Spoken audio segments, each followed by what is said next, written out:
सुंद'हैनो updates लानानै फिन खेबसे चेनेलाव फैफिनबावनाय जाबाय जायफोरा इन्टारेस्ट मोनो नैबे आपडेट्सखौ लालांनो हागोन थ' एक्चुअलि बोथोरा बिराद गरम दा साननैसोआना आंबो भिडिअखौ लाबोनो गोसो गैयामोन थेवबो नैबे भिडिअखौ लानानै फैनाय जाबाय थ' इन्टारेस्ट थानायफ्रा एसे नायलांदो आरोना नोंथांमोना मिथिनो मोनखादों भिडिअआ माबे टपिकनि सायाव जानो थांगासिनो दङ थ' सावरायबाय थाखानाय आपडेट्स जोङो सिगांनिफ्रायनो सावरायबाय थाखादोंमोन नाथाय दा जोंहा बेबायदि जेबो खुनु आपडेट्स गैयामोन जोङो बेनिखायनो बेबायदि सावरायनाय जाथ'वाखैमोन दिनै आङो फिन खेब बे भिडिअखौनो लानानै फैफिनबावनाय जाबाय बे टपिकआनो जाहैबाय जोंहा अरुण'दयनि सायाव जागोन मोनसेल' आपडेट्सनि सायाव सावरायनो लादों थ' अरुण'दयनि सायावहाय जिथुनिखि गोबांथार आइजोफोरा बेयाव बेबायदि रांफोर मोननो हायाखै होननानै जोङो मिथिबाय थानो मोनखादों निउसफोरनि गेजेरजोंहाय 20,000सो आइजोफोरा बेबायदि रां मोनाखै होननानै जोङो मिथिनो मोन्दोंमोन ना थ' दानिया आरो टेनसन लानो गोनां जेबो गैलिया ओरैहाय आपार आसामाव माखासे बेबायदिनो जायगाफोरावहाय बेबायदि जोङो अरुण'दय सारथि माने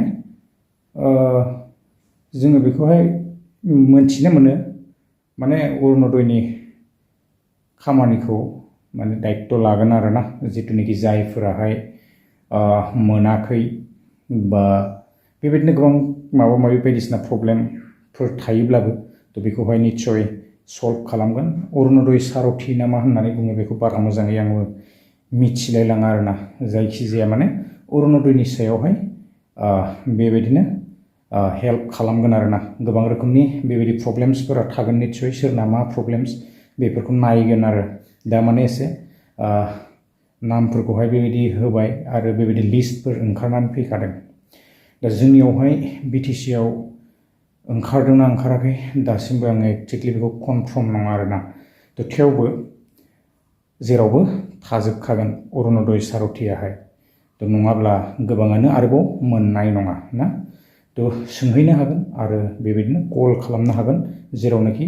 कन्टेक्ट नाम्बारबो होदों आरोना बेबायदि जोबोद मोजां खौरां एबारनिफ्राय आरो टेनसन लानो गोनां गैला अरुण'दयनि रांखौहाय मोनबाय थानो हासिगोन जानांगौ निस्सय जायफोरा मोनाखै बयबो मोनगोन ना थ' गोलाव खालामनो सानाखै आपडेट्सआ बेसेखिनियानोमोन गोबांफ्रानो मोनाखै आरो एबारावहाय सरकारा बेबायदिनो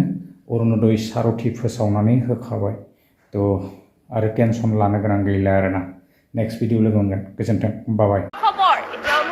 আঁচনিৰ হিতাধিকাৰীসকলৰ কোনো চিন্তাৰ প্ৰয়োজন নাই কিয়নো ৰাজ্যত আৰম্ভ হ'ল অৰুণোদয় সাৰথী নিযুক্তিৰ প্ৰক্ৰিয়া এতিয়াৰ পৰা অৰুণোদয়ৰ ধন নাপালেই দিব পাৰিব অভিযোগ যদিহে আপুনি যোগ্য হিতাধিকাৰী হৈও অৰুণোদয় আঁচনিৰ ধন লাভ কৰা নাই তেন্তে আপুনি অভিযোগ দিব পাৰিব আৰু ফোন কৰিও দিব পাৰিব